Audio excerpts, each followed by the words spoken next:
I'm going to lay some stuff down. I'm going to tell you why I decided to start doing this. I am an author.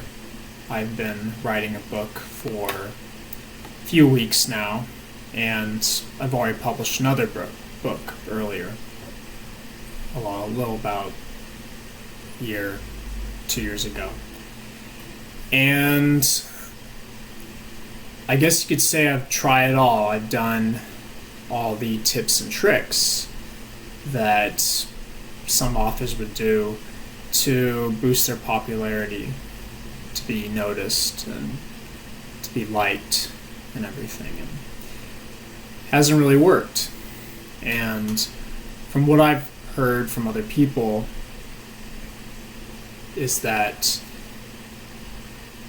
you have to love to write. Now, I don't really expect these videos to be very long, but just as a personal favor to myself, just laying it out there, I thought I might come to terms with me being a fraud. Because authors are liars, as one of my favorite authors once put. And our job is to lie professionally, tell stories and make things up for people. Now, I don't expect to do much more lying in these videos. I just want to do the opposite, actually. There's certain honesty in telling stories that I've tried to understand, and I'm getting there. It's going to take a while. But some of the best authors I've ever read in both English history and American history are authors that really try to express authentic human emotions. And I'm still learning how to do that, both in my writing and in real life. So what's going to follow in this series is just some unstructured confessions. I am a man of little means. Though I'm married, I don't have a professional setup. I don't have a camera. It's really nice, and I'm using a Logitech headset because that's the best microphone that I own. And I'm not trying to become the next big YouTube star. What I am trying to do is share with the people who want to know what it's like to be an author, and the little things in life that come up that you don't expect while you're being an author. I know a lot about publishing. I know a lot about just getting a book out there for people to see. Getting people to like it, that's a whole other matter. And it's a long distance game, so I'm not in any hurry. But for the sake of authenticity and full disclosure, I'm starting this series to be honest with myself and to be honest with any potential fans I might have. So that's kind of what I'm trying to do with this series. I hope that you enjoy it. I hope that I can at least try to entertain you with some of my crazy stories that I have about writing and about the things that I've encountered. But I hope that I can help, I guess. I've always liked helping people. I've always liked teaching people how to write. I even did a blog for a while to show people how to write, but I was just kind of doing it because that was what I was supposed to do. Writers are supposed to do tutorials and interact with people, but I wasn't really doing it because I wasn't really doing it with my heart set in it. So maybe I can do that here, make it unscripted, and who knows, maybe people will like it. If they don't, it's for me, who cares? But I'm doing this because I want to do it. So, the topic I chose for today, of stuff I just wanted to talk about, was how I got into writing. And when I was in middle school, they had a history project about ancient Greece and all that kind of stuff, the beginnings of democracy and everything. And so, for my project, I decided to write a story. It wasn't a great story, but it was a story. It was, I think, about 30 pages. I typed it up in Microsoft Word 98 and turned it in. There were tons of errors. But it was my first story. Fast forward a couple of years after that, I picked up some hobbies, started learning music, got really into film, that kind of stuff. And the writing was there. And I wrote a story, put up on DeviantArt. Never actually finished it, but it was pretty long.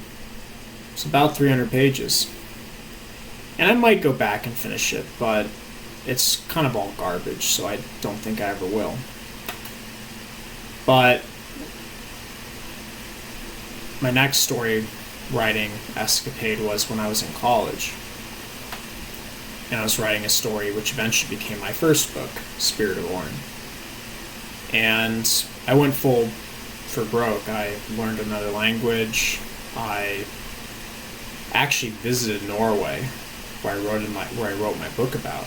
I brought my wife. It was sort of a delayed, belated honeymoon, so we went, checked it out, and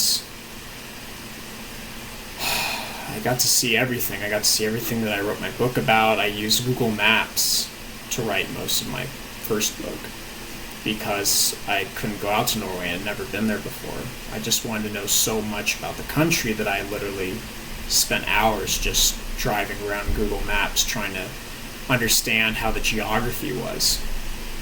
And I think one of the things I learned most about going to Norway was how big it was and how much bigger life is in real life than in the story. And I think the test of the best authors are when they can take something entirely fictional and make it bigger than ever, make it bigger than the whole universe. And that's why I like Neil Gaiman so much. He can do that. And a few other authors can, like Tolkien, obviously. It's funny because when I started writing, I stole a lot of stuff from people because you haven't lived enough, you know. When I was 12, the only thing I knew was Street Fighter characters, and I think at that time I was just starting to get into Japanese animation, so I knew those characters, but that's all I knew, so I just kind of made up stories centered around these characters. By the time I got to college, I sort of understood the people around me, and I sort of enjoyed being around them, and so I wrote stories about them. I took these characters that were in my life and I dropped them in my story. And getting their voice was essentially just from these people. I think from where I started as a writer to where I am now is sort of best summed up in my experiences. I feel like a good writer really has to get out there and see the world, and has to see the world for what it is. I think a good writer has to read the news, or watch the news, or however you consume news these days. Because the world's a big place and things are always going on in and around it. I think a good author needs to stay up to date on social trends, cultural trends, because culture is the primary vehicle of storytelling. Stories throughout the ages contain so much culture. If you read the first Superman comic, the way Superman is characterized, that he's this working class hero. He fights for the little guy who is getting stomped on by corrupt politicians and corrupt union leaders. And that was the story that the people needed then. You can read Homer's Odyssey and the Iliad. Ulysses is a hero and a paragon of Greek culture. This might not be it might not be a culturally accurate rendition of a hero, but the hero himself, just by existing, expresses these virtues and these larger-than-life characteristics that the people of that day valued and paid attention to. And so, to be a good writer, you have to pay attention to the people that are around you. You have to understand them, get in their head and try to figure out what they're thinking about. I think that was the hardest thing about Spirit of Orn when I was writing it, because I had a lot of accusative language in it. It wasn't really me trying to get into someone's head and think, why does this person believe this? Why does this person value this? Rather, I was condemning the people. And so through subsequent rewrites, I had to extract a lot of this language and remove it, because I felt that it wasn't accurate and didn't reflect the way people thought about Norway. In fact, even when I went to Norway, I had to ask a lot of people, what is Norway? What do you think about Norway? What does it mean to you?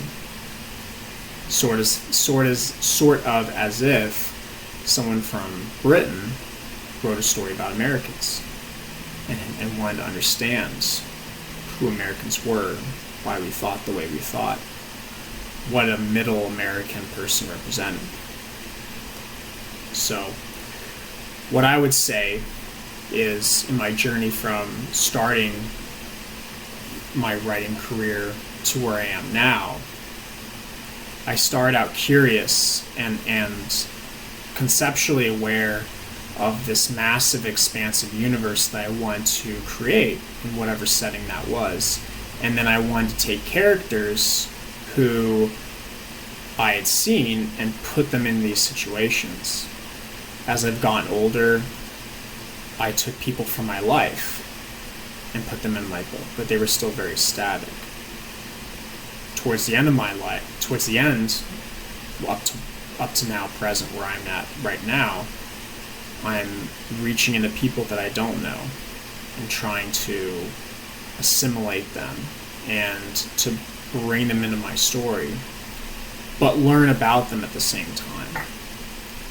So, I guess what I'm trying to confess is that I haven't been that great of a writer up until now because I was selfish and I wanted to write books about me or different facets of me, but not about other people.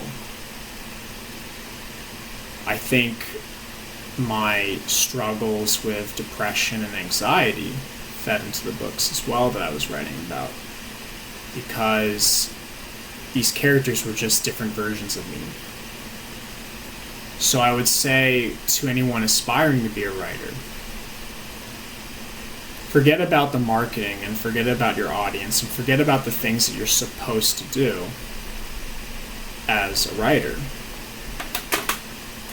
But think about your audience, or no, think about your cast of characters that you're throwing into this book. Who are they actually? And have you tried to get to know them? Because if you haven't, it might not be that great of a book. So, food for thought. And